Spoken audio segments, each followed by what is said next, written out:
Hello, my name is Victoria Molta, and this is You and Your Mental Wellness. And we have this show once a month, and I have all kinds of people from all over the state that have been on the show talking about recovery and mental health and mental wellness. And tonight I have two guests who are transforming food care at Connecticut Mental Health Center. And the first guest is Marydale Debor, who's the managing director of Fresh Advantage and works at Connecticut Mental Health Center, and Francine Blinten, who's a nutritionist at Connecticut Mental Health Center.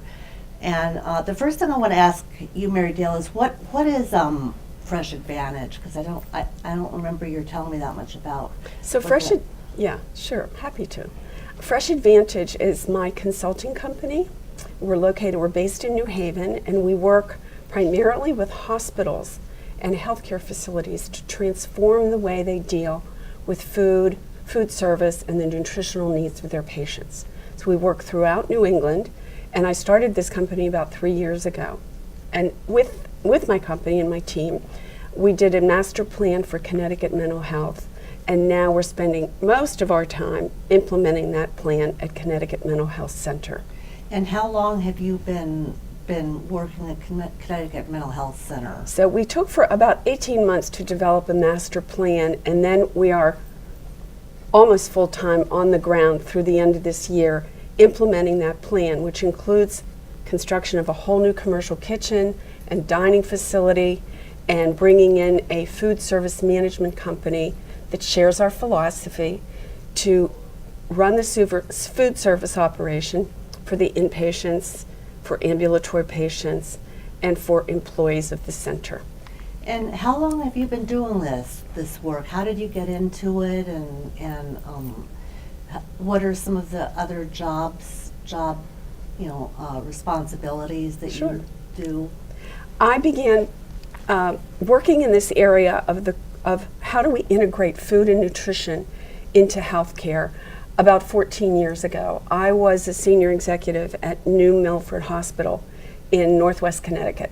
And I was responsible for a lot of different things, but one of the things that I noticed and I cared about was that the food was really very poor. And it was poor in the cafeteria, and it was poor in the patient service area. And I thought we could do a lot better, and I thought it would help the patients improve more quickly, and that we could teach them a lot about how important nutrition is to one's health. Mm-hmm. So I started a program there called Plow to Plate. It was very successful. We really transformed how we dealt with the food. We had our own culinary garden. We spent most of our money on ingredients, so we had a few fabulous things. And pretty soon we saw even people from the town were coming to eat lunch at the hospital. Mm-hmm. And we also had, importantly, and this is what Francine and I are working on at Connecticut Mental Health, a lot of programs associated with the food service operation itself.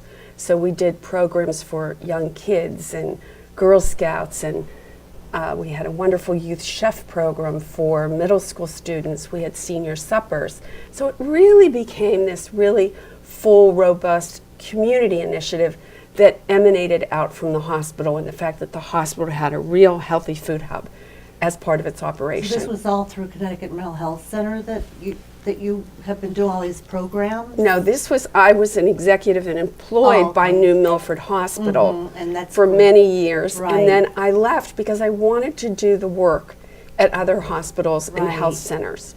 So I moved to New Haven, mm-hmm. from Litchfield County, and I started consulting, and I've been helping charter schools and hospitals throughout New England transform their food service operations. Mm-hmm. So I've only been working with Connecticut Mental Health for about 2 years. Mm-hmm. And Francine, what's your background, and how did you get involved with Connecticut Mental Health Center? So I'm a clinical nutritionist, and I'm private practiced in southern Fairfield County, and have a thriving practice. When I met Marydale Debor, I went to University of Bridgeport for my master's in nutrition, and Marydale is a fan of the school and the curriculum, which is a pretty science-based curriculum. And she was looking for a specific kind of a practitioner to work on this project team. And it was very intriguing to me because, well, it's a bonus to be able to work with someone to do the work that Marydale does, and to see that food in hospitals doesn't have to be something that's tolerated or a necessary evil, but can actually be part of care, can be part of recovery. And here's everyone just throwing their hands up and saying, well, you can't change institutional food. And I know that my own clients in Greenwich and Stamford would bring their own food to hospitals when they were going in for surgery.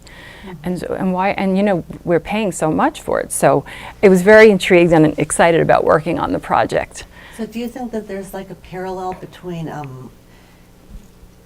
it really enhances things when you bring in healthy foods? It helps people get better and feel better and quicker, or you think that makes a big difference? Well, I think we do have data on that. When I was an executive at New Milford Hospital, we did surveys to assess patient satisfaction. It's a very important part of healing is how you feel about your care.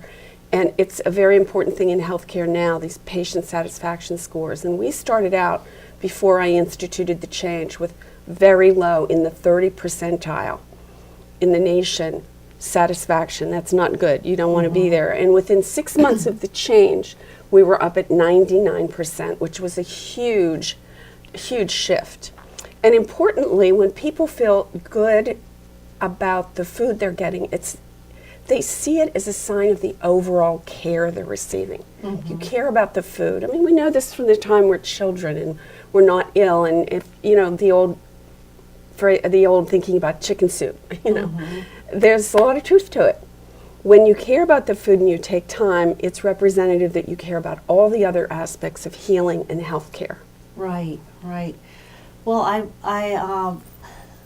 have a lot of things that I want to ask you, but so you had given me some information about healthy food and healthy care, HFHC. Yes. And if you could just explain a little bit, Marydale, about what that is and what healthcare without harm is. Sure. Healthcare Without Harm, and that's the acronym you were using, is a national advocacy group that works to encourage hospitals and actually provides technical assistance for hospitals to adopt environmentally friendly practices.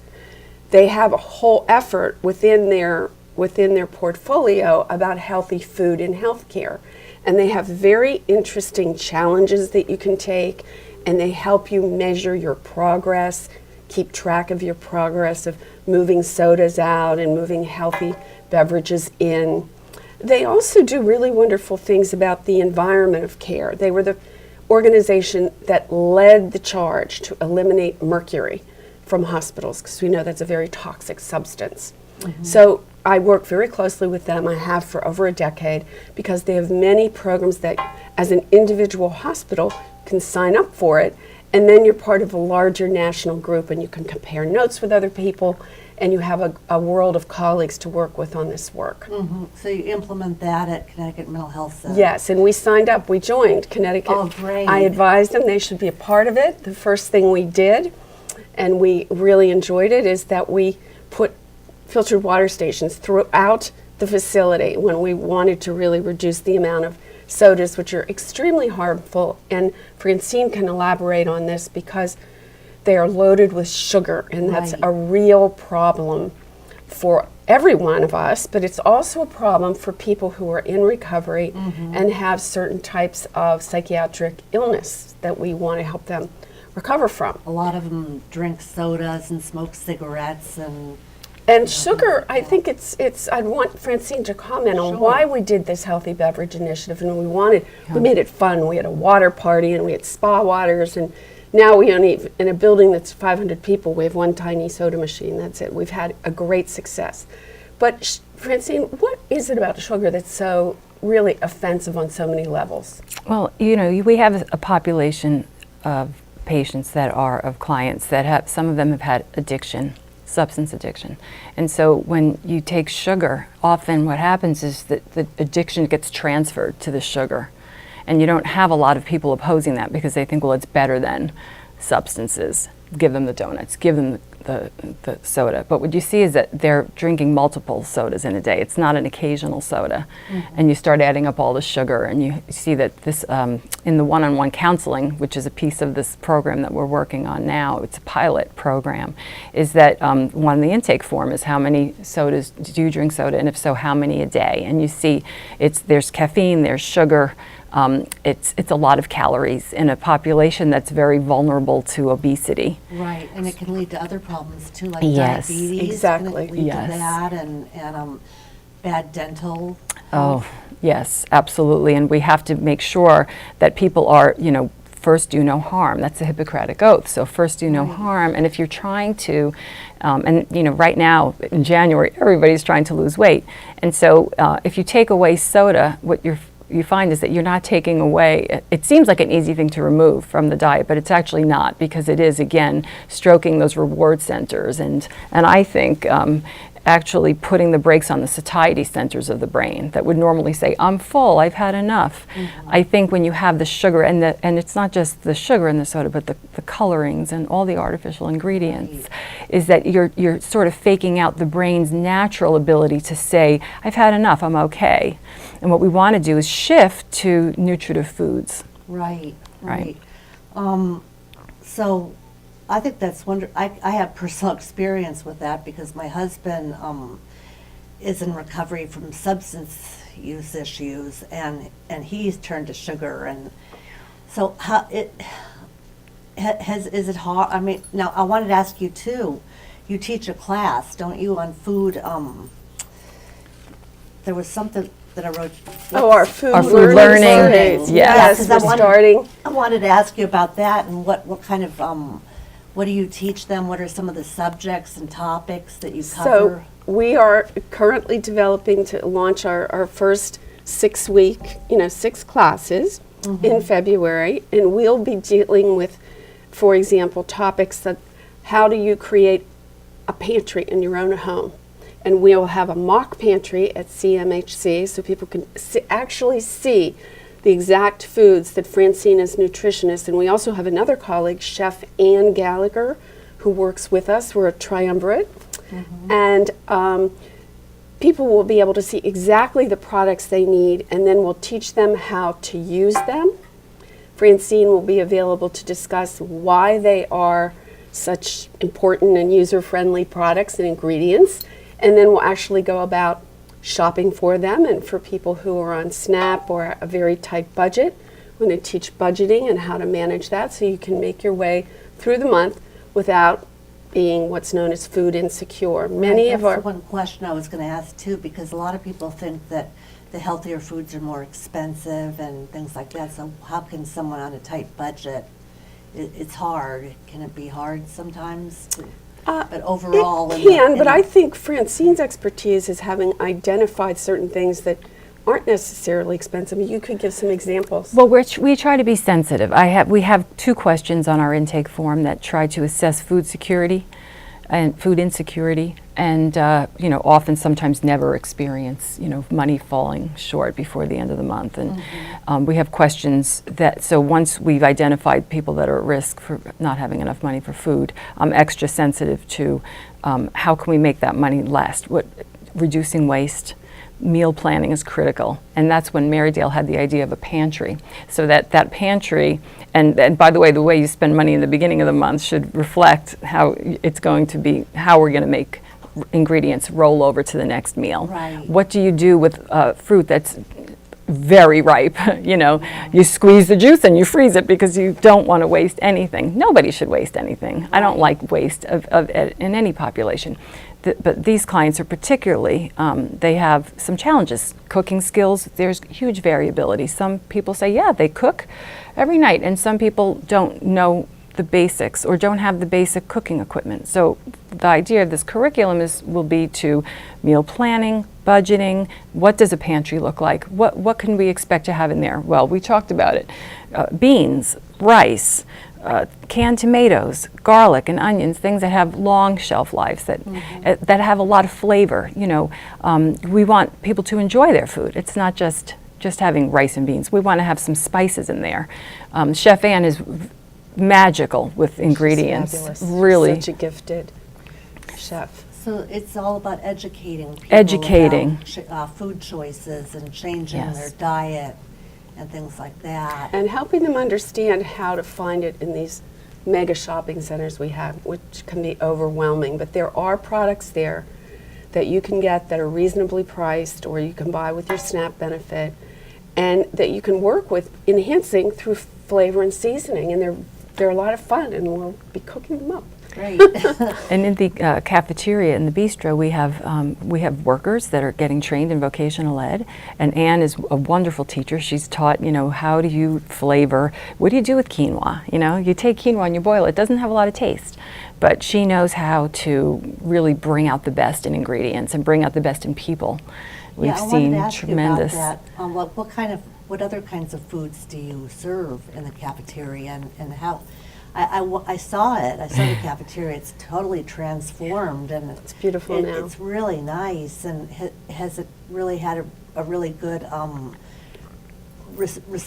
people receiving it really well? Yeah. And Yeah. In fact, one of our clinicians, a psychologist, said this is such a tremendous statement of recovery. It's so positive and beautiful. And we do things like we have wonderful egg dishes in the morning, and we have a culinary garden that we built in our courtyard.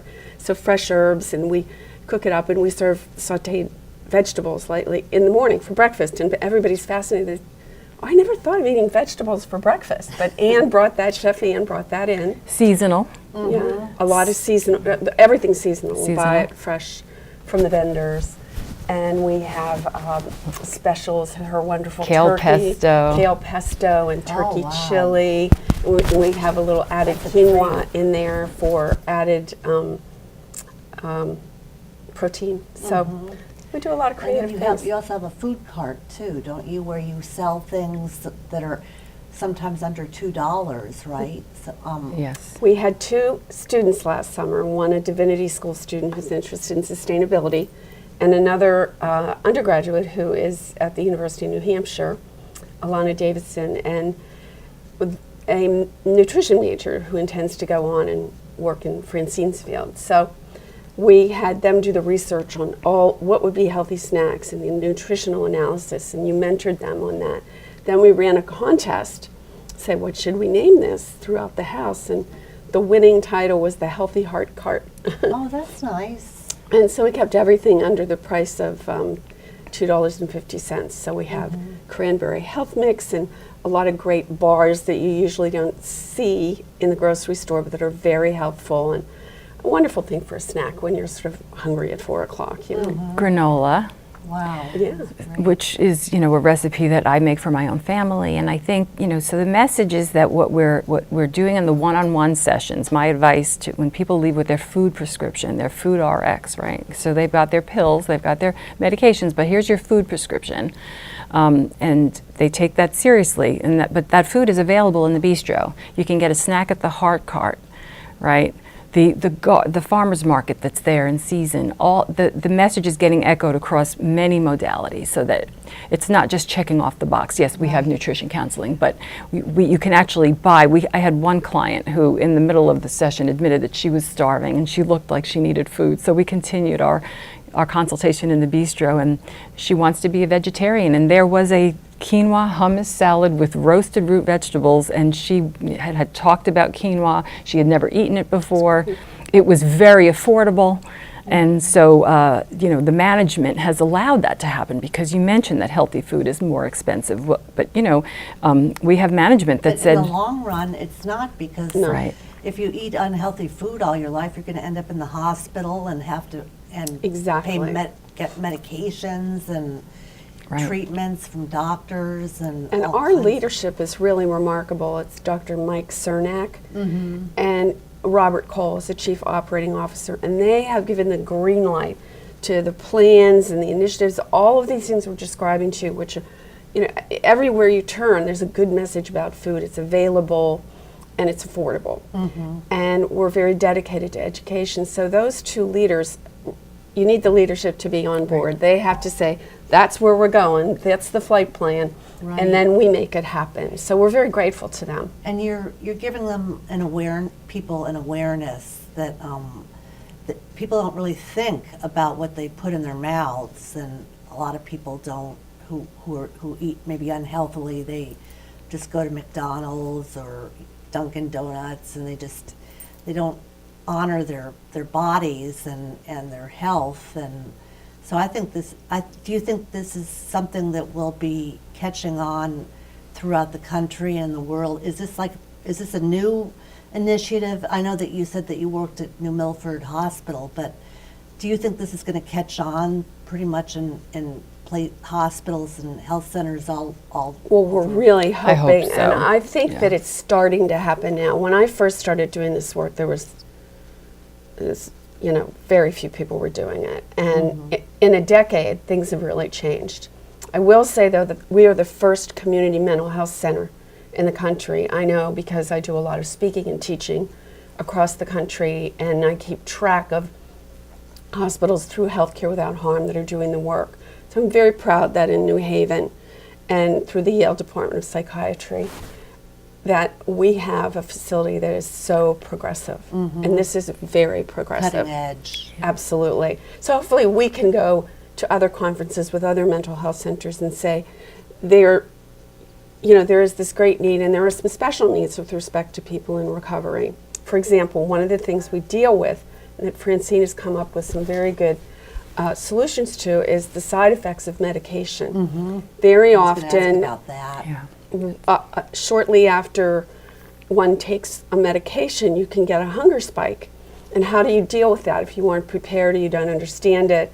Do you grab a candy bar, or do you have some cranberry health mix that has nuts and fruit and will satisfy that urge but has a fraction of the calories? So we are working very hard in the group sessions and in her one-on-one counseling to educate people on how to manage that as a side effect. Because we don't want to aggravate the medical conditions of our patients with food that isn't the best. Right, because I was going to ask you, you probably incorporate that in your classes. I had written down that one of the things in your classes was about medication, or maybe some of the problems that patients have nutritionally, and what you can do to change it, like starch, avoiding starch at night. There's a big